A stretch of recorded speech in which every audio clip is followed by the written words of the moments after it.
संत लालदास जी।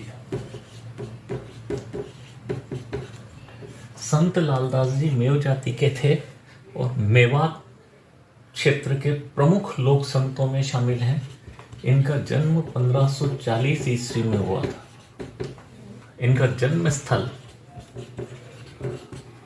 स्थल है धौली दूब, और ये धौली दूब किस जिले में? अलवर में।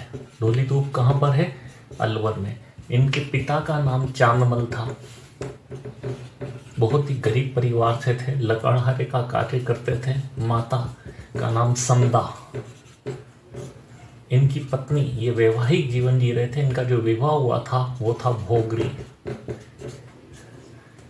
गुरु, इनके गुरु का नाम है गद्दन चिश्ती। इनके गुरु का नाम क्या है? गद्दन चिश्ती। ये तिजारा अलवर के रहने वाले थे। कहाँ के रहने वाले थे? तिजारा अलवर के रहने वाले थे। ज्ञान प्राप्ति, इन्हें ज्ञान प्राप्ति कहाँ हुई? तो इन्हें ज्ञान की प्राप्ति कहाँ हुई? तिजारा अलवर में। इनका प्रमुख कार्य क्या था? हिंदू मुस्लिम में एकता स्थापित करना। हिंदू मुस्लिम में एकता स्थापित करना। तो संत लालदास जी का जन्म 1540 ईस्वी में धौली दूब जिला अलवर में हुआ था। इनके पिता का नाम चांदमल और माता का नाम संदा था। इनकी पत्नी का नाम भोगरी था। तिजारा अलवर में के इनके गुरु गद्दन चिश्ती जी थे और इन्हें तिजारा अलवर में ही ज्ञान की प्राप्ति हुई थी। इनका मुख्य कार्य जो था हिंदू मुस्लिम में एकता स्थापित करना और साथ में बाह्य आडंबरों से मुक्त रहना था। इन्होंने जो बुक लिखी है वो है लाल दासरी चेतावनी।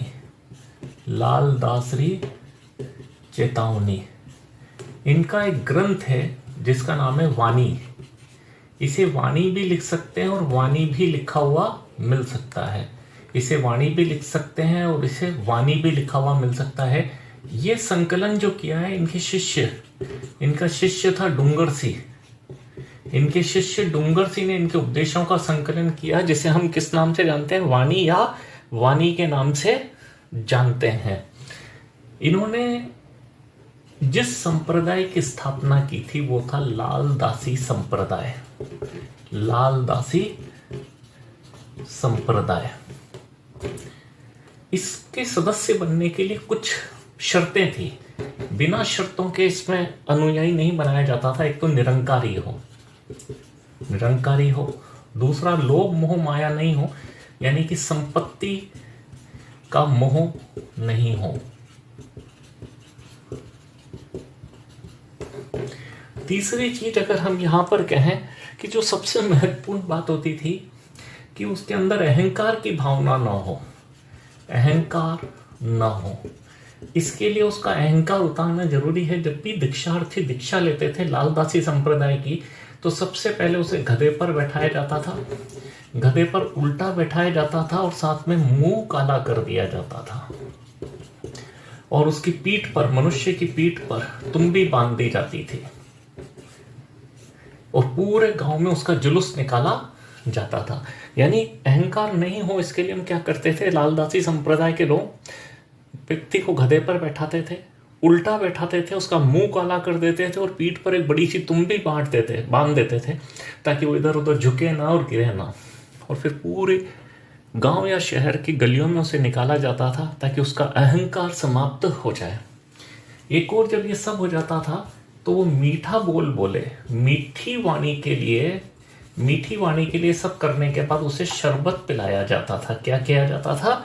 शरबत पिलाया जाता था। तो लालदासरी चेतावनी लालदास जी के द्वारा लिखी गई थी। इनका ग्रंथ वाणी या वाणी है, जो इनके शिष्य डूंगर सिंह के द्वारा संकलित किया गया है। इनके द्वारा चलाया गया संप्रदाय लालदासी संप्रदाय है, जिसकी शर्तें थी निरंकारी हो, संपत्ति का मोह नहीं होना चाहिए, यानी लोभ माया से ऊपर हो, अहंकारी नहीं हो। इसलिए उसे गधे पर उल्टा बैठाकर मुंह काला कर पीठ पर एक लंबी तुम्बी बांधकर बैठाया जाता था ताकि उसका अहंकार समाप्त हो जाए। और मीठी वाणी के लिए उसे शरबत पिलाई जाती थी। लालदासी संप्रदाय की जो प्रमुख पीठ है नगला जहाज।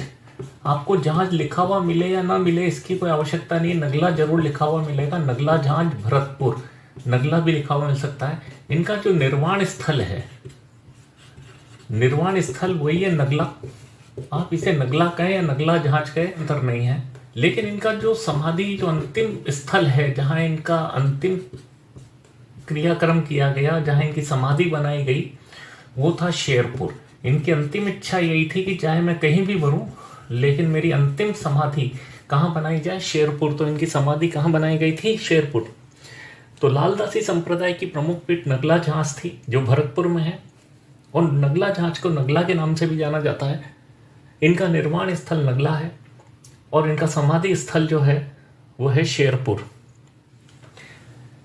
यह अकबर, मुगल बादशाह अकबर और दादू दयाल जी के समकालीन है।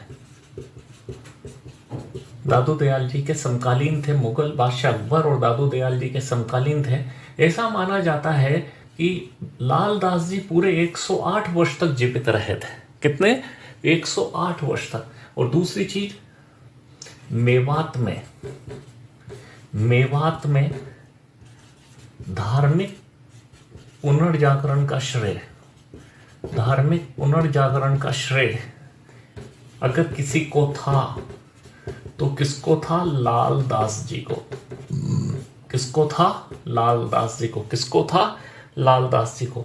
मेवात के आज भी ये सबसे लोकप्रिय संत हैं और मेवात में जो जाति रहती है वो मेव जाति है। लालदास जी खुद भी किस संप्रदाय के थे? मेव जाति या मेव संप्रदाय के थे।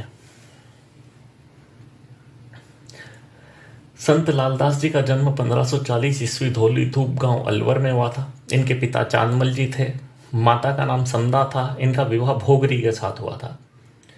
इनके गुरु गद्दन चिश्ती तिजारा के रहने वाले थे और इन्होंने तिजारा में ही ज्ञान प्राप्ति किया था। इन्होंने लालदासी संप्रदाय की स्थापना की थी। दूसरी सबसे खास बात है कि लालदास में कुछ अनुयायियों के लिए शर्तें होती थी कि निरंकारी हो, लोभ माया न हो, दीक्षा लेने पर मुंह काला करके गधे पर उल्टा बैठाकर नगर भ्रमण कराया जाता था ताकि उसका अहंकार समाप्त हो जाए। और मीठी वाणी के लिए उसे क्या किया जाता था? बोलने के लिए शरबत पिलाया जाता था। इनकी प्रमुख पीठ नगला जहां निर्वाण स्थल नगला है, समाधि स्थल शेरपुर है। अकबर और दादू दयाल जी के समकालीन थे। मेवात में धार्मिक पुनर्जागरण का श्रेय लालदास जी को है और मेवात की मेव जाति इन्हें आज भी अपना सबसे प्रमुख संत मानती है। दूसरी चीज, लालदास जी ने पुरुषार्थ पर बल दिया था। पुरुषार्थ पर बल दिया था। वो स्वयं, लालदास जी स्वयं संत होते हुए भी स्वयं कमाकर खाते थे, लकड़हारे का कार्य करते थे और पुरुषार्थ पर अपने अनुयायियों से भी कहते थे कि आप चाहे किसी भी स्थिति में हो लेकिन पुरुषार्थ करना कभी भी नहीं छोड़ें। अगर आपको ये वीडियो अच्छा लगा है तो लाइक करें, शेयर करें और सब्सक्राइब करें। धन्यवाद।